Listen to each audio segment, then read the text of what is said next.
Hi అండి, welcome to my channel Anuradha Raghuvi. అందరికీ good morning. ఈరోజు బంగాళాదుంప కర్రీ చేద్దాము. ఇది ఆల్రెడీ నేను ఉడకబెట్టినాను. ఉల్లిగడ్డలు అన్నీ కూడా కోసి పెట్టుకున్నాను ఆల్రెడీ. కరివేపాకు, కొత్తిమీర, పచ్చిమిర్చి, జీలకర్ర, ఆవాలు ఇక ఇట్లా పొడుగు కోసుకున్నాను.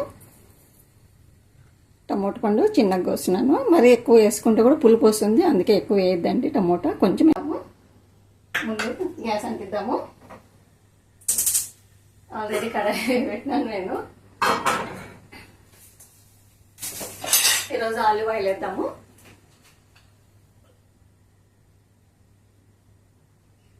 ఆలివ్ ఆయిల్ బాగుంటుంది, టేస్ట్ కూడా కొంచెం ఏదో వస్తుంది, చాలా బాగుంటుంది. ఒకసారి మీరు కూడా ఎప్పుడన్నా ట్రై చేయండి ఆలివ్ ఆయిల్తో చేసుకోవడం వంటలు. కొంచెము తిరువాతకు, పప్పు తిరువాతకు అట్లాంటి దానికి ఆలివ్ ఆయిల్తో ఇచ్చుకొని మనం ఏమన్నా ఫ్రైలు అట్లాంటివి ఏమన్నా వేయించుకోవడానికి ఏదైతే మామూలు సన్ఫ్లవర్ ఆయిల్ అట్లా ఏదన్నా వాడుకోండి, బాగుంటుంది.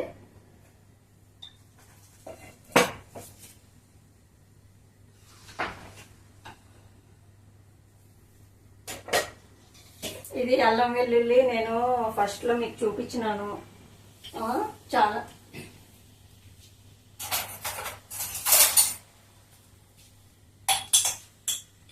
అల్లం వెల్లుల్లి చూడండి, 2 months అయింది, ఇట్లనే వైట్గానే ఉంది. ఇట్లా పసుపు లేకోకుండా వేసుకోమని నేను ఛానల్లో పెట్టినాను ఆల్రెడీ. మీరిగిన చూసైనా ఒకసారి చూసి ఇట్లా వేసుకోండి. చూడండి, ఇప్పుడు 2 months దాకా అవుతుంది అనుకుంటా. నేను ఛానల్ మొదట్లో వేసినాను. ఇట్లనే తెల్లగా ఉంది. ఫ్రిడ్జ్లో పెట్టుకుంటే చాలా బాగుంటుంది. స్మెల్ కూడా అంతనే ఉంటుంది, మనకేమి స్మెల్ ఏమి తగ్గదు అని లేదు, బాగుంటుంది స్మెల్ కూడా. ఒకసారి ట్రై చేయండి. ఆయిల్ వేడెక్కింది, కొంచెం ఆవాలు, జీలకర్ర వేసుకున్నాము. దీంట్లోకి ఏమి శనగబ్యాళ్ళు, ఉద్దిబ్యాళ్ళు అట్లాంటివి ఏం అవసరం లేదు. అన్ని దాంట్లోకి శనగబ్యాళ్ళు, ఉద్దిబ్యాళ్ళు వేసుకుంటే కూడా ఏమంత బాగుండదు. కరివేపాకు, పచ్చిమిర్చి,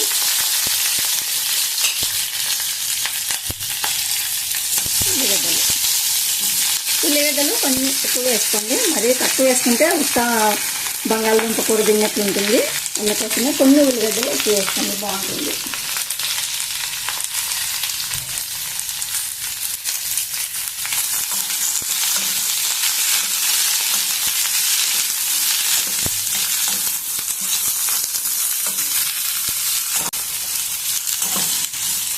కొద్దిగా కలర్ వచ్చేంత వరకు కొంచెం ఇట్లా ఉల్లిగడ్డల్ని కొంచెం మగ్గనిస్తే బాగుంటుంది బంగాళదుంప.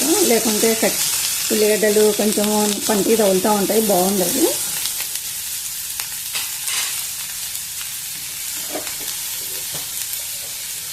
ఆల్రెడీ బంగాళదుంపలు ఉడకబెట్టేటప్పుడు కొంచెము ఉప్పు వేసుకున్నాను నేను.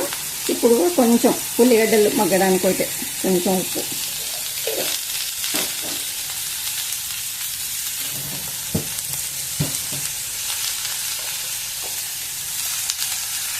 అలాగే కొంచెం పసుపు.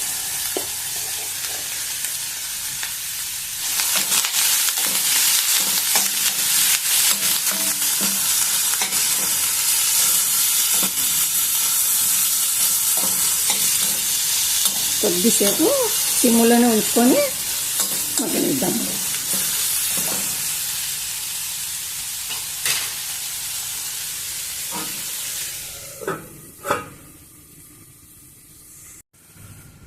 కొంచెం చూద్దాము.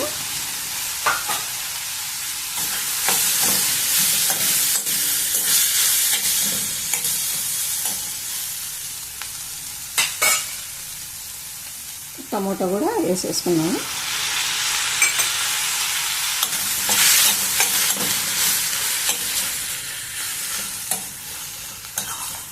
టమోటా కూడా కొంచెము మెత్తబడేంత వరకు మగ్గనిద్దాము.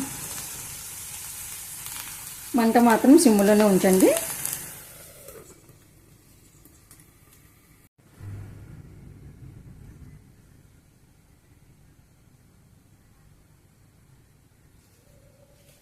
ఒకసారి చూద్దాము.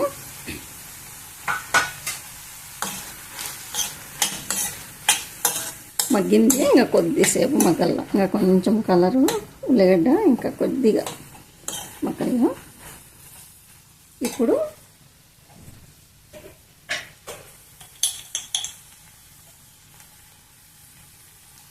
అల్లం వెల్లుల్లి వేసుకున్నాము. అల్లం వెల్లుల్లి కూడా కొంచెం ఆయిల్లో కొంచెం మగ్గితే బాగుంటుంది, స్మెల్ రాదు.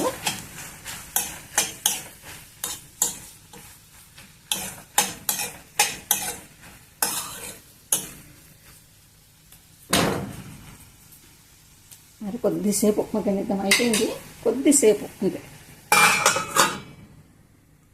చూద్దాము.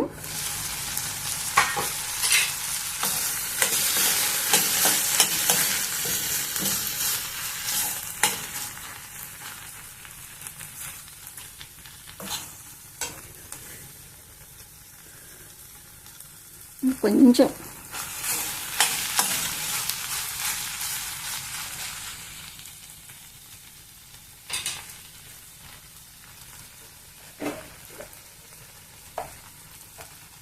ఇప్పుడు కొంచెం కారము,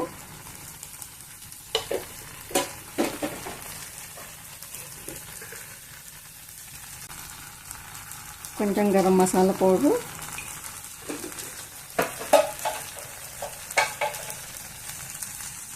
కొంచెం ధనియా పౌడర్, ఇవన్నీ వేసేసుకొని కలిపెడదాము.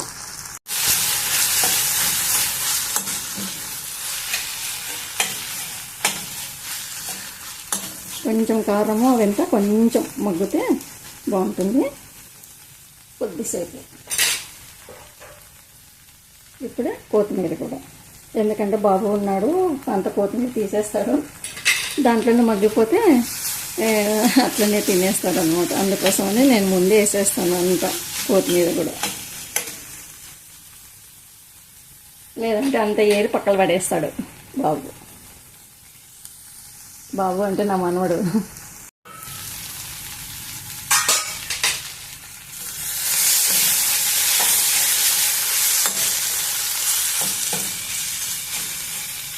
అయిపోయింది. ఉల్లిగడ్డ కూడా అంత బాగా మగ్గింది, ఉడికింది బాగా.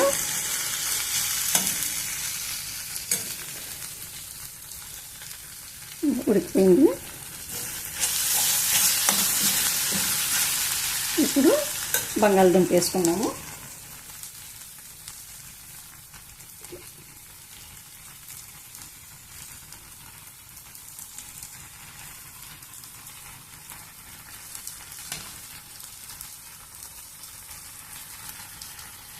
ఇది పూరి, చపాతీ, రొట్టె, అన్నం లేక పప్పు అన్నం లేకి అన్నిట్లేకి బాగుంటుంది ఇది.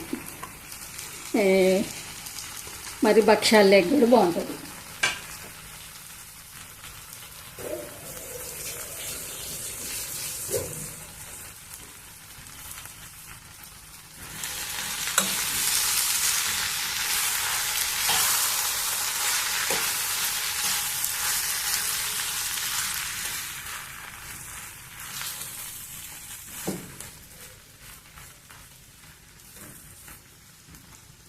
కొంచెం ఈ టైంలో కొంచెం ఉప్పు చూసుకొని ఉప్పు వేసుకోవచ్చు. నేనైతే కరెక్ట్ వేసినాను, ఇంకేం చూడాల్సిన అవసరం ఉండదు. ఉప్పు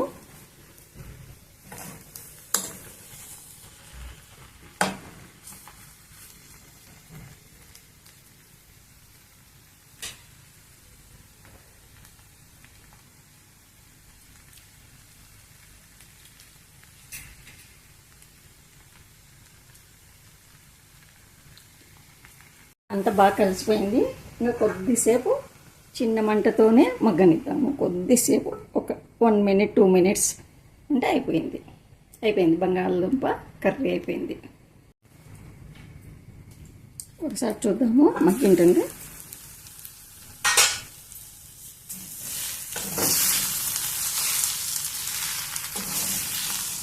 అయిపోయింది. స్టవ్ బంద్ చేద్దాం. ఇంకా చూసినారు కదండి నేను ఎట్లా తయారు చేసినానో బంగాళదుంప కర్రీ. మీకు నచ్చినట్లయితే లైక్ చేయండి, షేర్ చేయండి, సబ్స్క్రైబ్ చేసుకోండి, అట్లా కామెంట్ చేయండి. మరో మంచి రెసిపీతో మీ ముందుంటాను. ఓకేనండి, బాయ్.